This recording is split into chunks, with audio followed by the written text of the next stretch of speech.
Educational channel విద్యా ఉద్యోగ సమాచారానికి స్వాగతం.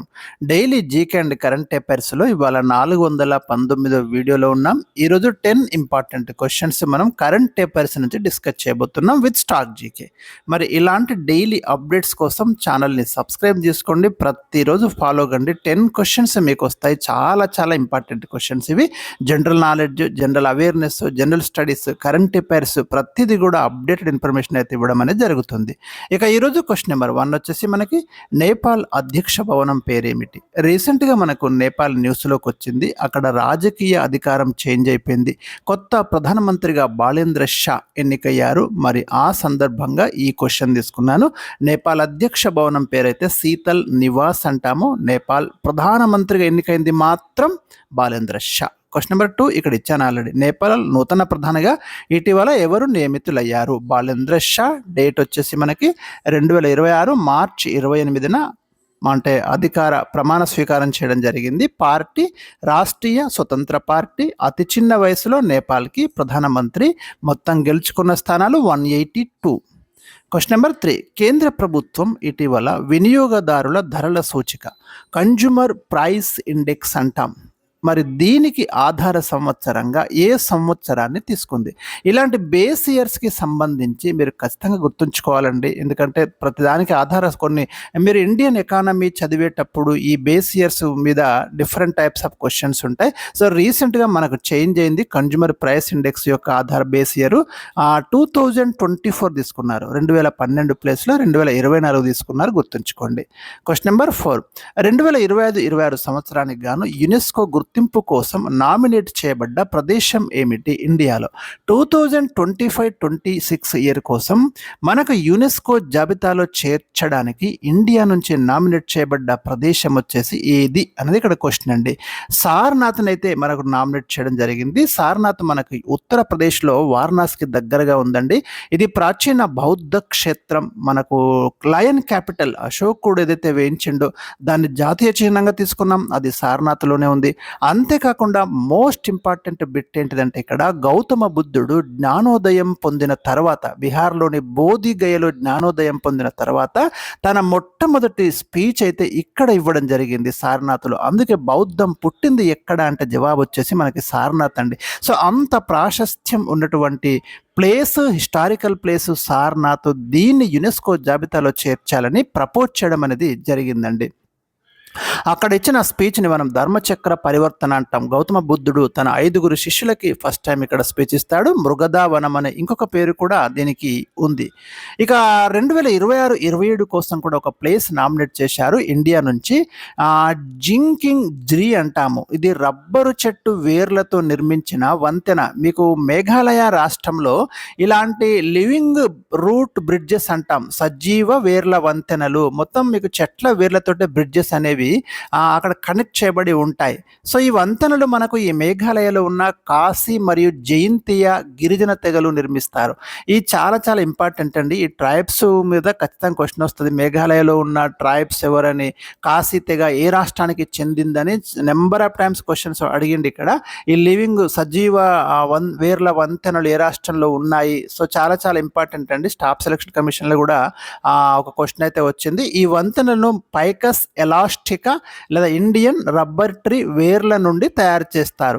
ఇక ఇప్పటి వరకు భారత్లో యునెస్కో ప్రదేశాలు మనకి 44 ఉన్నాయి. క్వశ్చన్ నెంబర్ 5 ప్రపంచ వాతావరణ దినోత్సవం ఎప్పుడు జరుపుకుంటారు? ఇది ఇంతకు ముందు కూడా ఇచ్చాను, మార్చి 23న జరుపుకుంటామండి. 2026 థీమ్ వచ్చేసి మనకు అబ్జర్వింగ్ టుడే ప్రొటెక్టింగ్ టుమారో అనేది మనకు థీమ్గా ఉంది.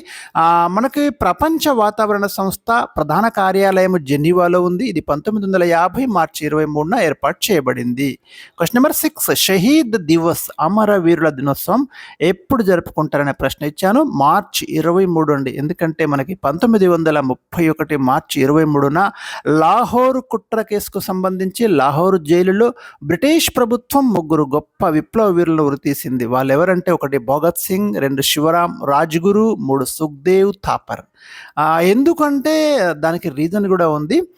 మనకి భగత్ సింగ్ ఏమో విప్లవకారుడు. మీకు షాండర్స్ యొక్క హత్య కేసులో నిందితుడు.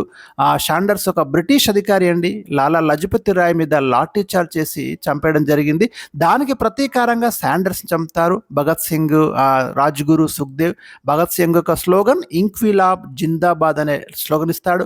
1929లో మనకి సెంట్రల్ లెజిస్లేటివ్ కౌన్సిల్ మీద అటాక్ బాంబు విసరడం కూడా జరిగింది భగత్ సింగ్ బతుకేశ్వర్ దత్తో కలిసి. సో ఇవన్నీ ఉన్నాయి. శివరాం రాజ్గురు మహారాష్ట్ర విప్లవకారుడు అండి. శాండర్స్ను చంపడంలో కీలక పాత్ర ఉంటుంది. Sukhdev Thapar Hindustan socialist Republican association national movement గురించి అవుతున్నప్పుడు మీకు ఇలాంటి అసోసియేషన్లు వస్తాయి. దాంట్లో గొప్ప వ్యూహకర్త.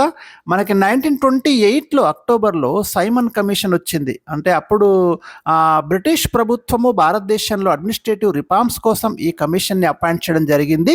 ఎలాంటి రిఫార్మ్ చేయాలో. సో దాన్ని ఇండియన్స్ అయితే అపోజ్ చేయడం జరిగింది. ఎందుకంటే ఒక్క భారతీయుడు కూడా దీంట్లో మెంబర్ లేడు కాబట్టి భారతీయులు అవుట్ రైట్గా దీన్ని అపోజ్ చేయడం జరిగింది. అందుకనే దీన్ని వ్యతిరేకిస్తూ అక్కడ మరి లాలా లజపతి రాయ్ నేతృత్వంలో భారీ నిరసన జరిగింది. దాన్ని అణిచివేయడానికి జరిగినటువంటి లాఠీ చార్జ్లో ఈ లాలా లజపతి రాయ్ గాయపడి 1928లో చనిపోతాడు. దానికి ప్రతీకారంగా శాండర్స్ని అయితే వీళ్ళు హత్య చేయడం అనేది జరిగింది. భగత్ సింగ్, రాజ్గురు, సుఖ్దేవ్ 1928 డిసెంబర్ 17న. తర్వాత మీకు ఢిల్లీ సెంట్రల్ లెజిస్లేటివ్ అసెంబ్లీలో బతుకేశ్వర్ దత్, భగత్ సింగ్ 1929లో ఒక బాంబు విసురుతారు. అప్పుడే భగత్ సింగ్ ఇంక్విలాబ్ జిందాబాద్ అనే నినాదాన్ని ఇవ్వడం అనేది జరుగుతుంది. ఇది స్టోరీ మనకి మొత్తం మీద.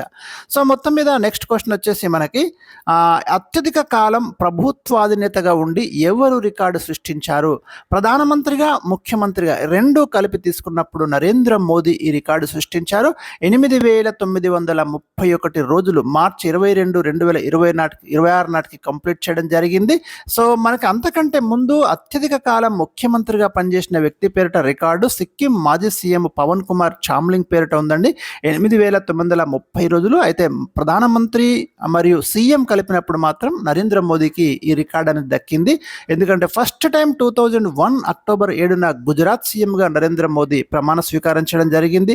2014లో మొదటిసారి ప్రైమ్ మినిస్టర్, తర్వాత 2024 ఎన్నికలు, 2019 ఎన్నికలు, మూడో విడతలో ప్రజెంట్ అయితే ప్రైమ్ మినిస్టర్గా ఉన్నాడు. మనకి క్వశ్చన్ నెంబర్ 8. 2026 ఏప్రిల్ 3న భారత నౌకాదళంలో చేరనున్న అత్యాధునిక యుద్ధ నౌక ఏది? వార్షిప్. చాలా చాలా ఇంపార్టెంట్ అండి. ఇట్లాంటి వార్షిప్స్ ఏవైనా కూడా మనకి చేరినప్పుడు నోట్ చేసుకోవాలి. తారాగిరి అనే వార్షిప్ వస్తుంది. సముద్ర గర్భంలో భారత శత్రు సంహారి అంటున్నాం. ప్రాజెక్ట్ 17A అని మనం ఒకటి తీసుకున్నాం. దీని కింద మనము శక్తివంతమైన యుద్ధ నౌకలు అయితే తయారు చేస్తున్నాం. ఈ తారాగిరిని తయారు చేసింది ముంబైలోని Mazagon Dock Ship Builders Limited దీన్ని అయితే నిర్మించింది. Question number 9. International Olympic Committee ఇటీవల తీసుకున్న కీలక నిర్ణయం ఏమిటి? ఈ నిర్ణయం ఏంటంటే ట్రాన్స్జెండర్ మహిళల విభాగంలో పాల్గొనడంపై ఇక నుండి నిషేధం. అంటే ఏ ఒలింపిక్స్ అది? 2028 అమెరికాలోని లాస్ ఏంజల్స్లో జరిగే ఒలింపిక్స్ నుండి ఇంప్లిమెంట్ చేయబోతున్నారు. Last question, 10th question. National commission for backward classes, వెనుకబడిన తరగతుల జాతీయ కమిషన్ చైర్పర్సన్గా ఇటీవల ఎవరు బాధ్యతలు స్వీకరించారు? Very important question. Sadhvi Niranjan Jyoti అండి. మనకి ఈ వెనుకబడిన తరగతుల జాతీయ కమిషన్కి రాజ్యాంగ హోదా ఇచ్చారు. 102వ రాజ్యాంగ సవరణ ద్వారా రాజ్యాంగ హోదా కల్పించబడింది. దీని గురించి వివరిస్తున్న ఆర్టికల్ 338B అండి, గుర్తుంచుకోండి. సో ఇవి నేను ఈరోజు మీకు ఇచ్చినటువంటి top 10 important questions. Next video కోసం వెయిట్ చేయండి. Thank you for watching.